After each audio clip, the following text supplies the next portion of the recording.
The New Testament, as we have it, was originally written in Greek. Most of you know that probably. The first printed Greek Testament, coming off a printing press, happened in the year 1516, which means that for 1,500 years, the text that John and the others wrote was handed down by handwritten copies. For 1,500 years, it was copied by hand and passed on and on and on.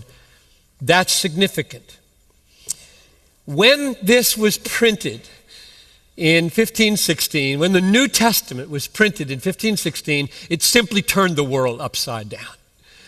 And I should just pause here and say, if you want to read one of the best biographies that I've ever read, read David Daniels' biography of William Tyndale to read about that era and the heroism and sacrifice and reformation that this printing, so that anybody could read it, not just a few monks tucked away making faithful copies, but anybody who would take the time could have it in their hand. It simply turned the world upside down in 1516 and just beyond. But for 1,500 years, it came down to us in handwritten form. We do not have the original manuscript of any of the New Testament books. That is, the very piece of parchment or paper that John or Paul or Matthew or Mark or Luke wrote on. We don't have that piece of paper. Everything we have is copies. And the question is, did they get it right? Were they faithful with it? And frankly, I think it's probably just as well that we don't have those originals, because we'd make idols out of them and charge money probably for people to come worship at the shrine of the original manuscript of the Apostle Paul. So the books of the New Testament are all preserved by these faithful, hardworking scribes, copyists for all those centuries. Let me describe those manuscripts to you and give you some amazing facts. There are 4 ways that those manuscripts appear. One is a group called uncials, and I'll risk 3 or 4 technical words on you. We got some STEM guys in the room, and what we're talking about. Uncials mean capital letters in the Greek, and these are very old manuscripts. I'll tell you how many in a minute. The next group is minuscules, and they're the little Greek letters. So some were written in all caps, and some were written in little letters. And then there's a group called papyri.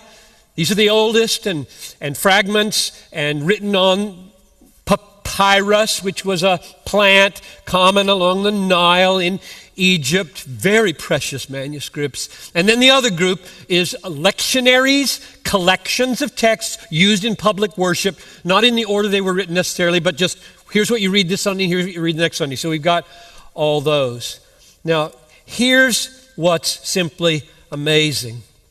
The abundance of those manuscripts in those 4 different forms is so startling compared to the oldest manuscripts of any other manuscript coming from the 1st century.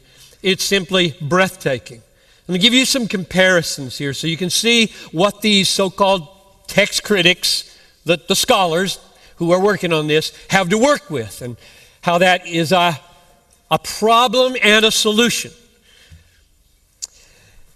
Caesar's Gallic Wars, written about 50 BC, has 10 surviving manuscripts in the language in which it was written, and all of them date from the 10th century AD and after.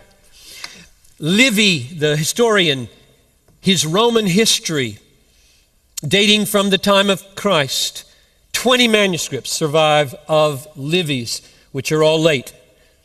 2 manuscripts survive of Tacitus, Histories and Annals, written about AD 100. 2 manuscripts, and they're all from the 9th and 11th. They're both from the 9th and 11th century. 8 manuscripts exist for Thucydides' history which was written in 400 or so BC. So typically when you're a historian working with manuscripts that come from the period that we're talking about, very early, first century or so, you have 2, 8, 20 manuscripts to work with, and they're all 9th, 10th century, not earlier. And virtually all those historians working in universities around the world are confident they're interpreting Caesar and Thucydides and Tacitus. Compare the numbers of the manuscripts that we have of the New Testament. And these numbers come from Münster.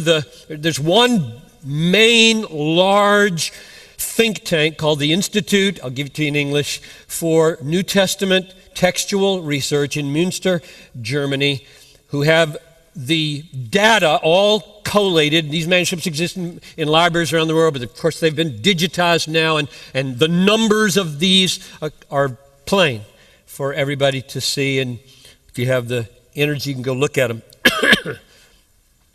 There are 322 of those unsealed texts. There are 2,907 minuscule texts, manuscripts. There are 2,445 lectionary portions, and there are 127 papyri, adding up to about 5,801 manuscripts or fragments. They're not all complete New Testaments by any means, but they are either whole or fragments of the New Testament.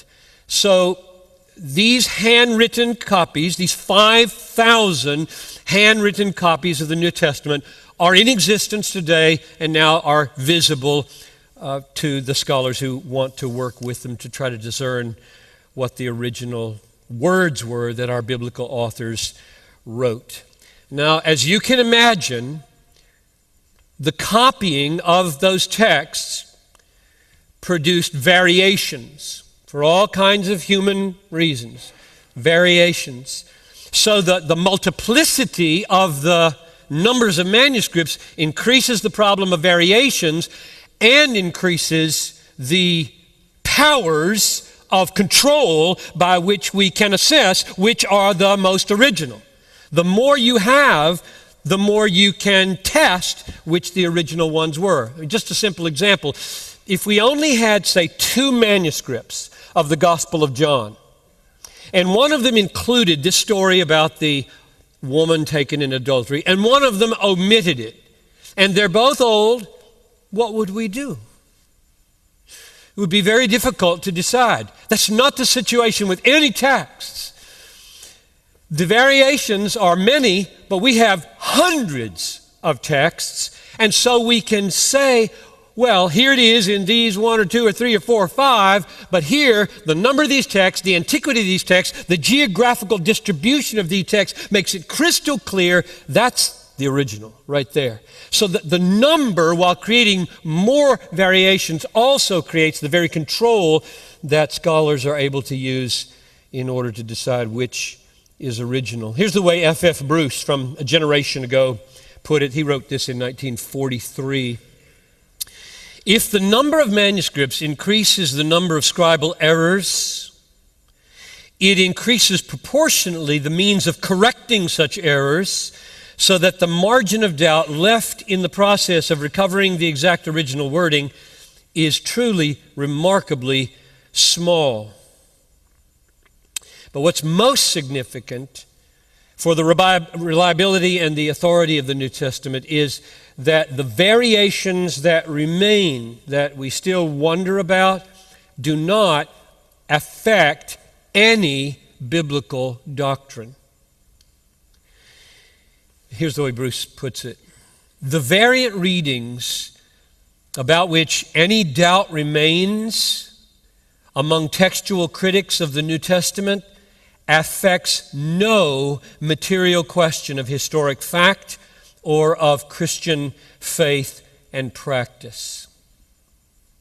Now, nothing in the last, 70 years or so since he wrote that has changed in that judgment, in my judgment, except the fact that some very popular teachers, especially Bart Ehrman, have become renowned for calling the New Testament into question precisely on the basis of textual critical issues. His book is called Misquoting Jesus. There are other books, but that one especially. On the other hand, Paul Wegner, writing in 2006, reaffirms Bruce's judgment, and it would be mine. He writes like this 5 years ago. It is important to keep in perspective the fact that only a very small part of the text is in question. Of these, most variants make little difference to the meaning of any passage. And then he closes his book with this quote from Frederick Kenyon. It is reassuring at the end to find that the general result of all these discoveries and all this study is to strengthen the proof of the authenticity of the Scriptures and our conviction that we have in our hands, in substantial integrity, the veritable Word of God. So I agree with Don Carson and the others that this story was not in the Gospel of John when he wrote it. And when I say that, I don't at all mean for you to respond, oh my, everything then is up for grabs. Or, how can I count on any text? On the contrary, you and I should be very thankful that in God's sovereign providence over the centuries, these thousands and thousands of manuscripts are so abundant today that in the science of textual criticism, as they are compared one with the other, there is a high degree of certainty that we have the original wording, and where there isn't a degree of certainty, it affects no doctrine of the Christian faith.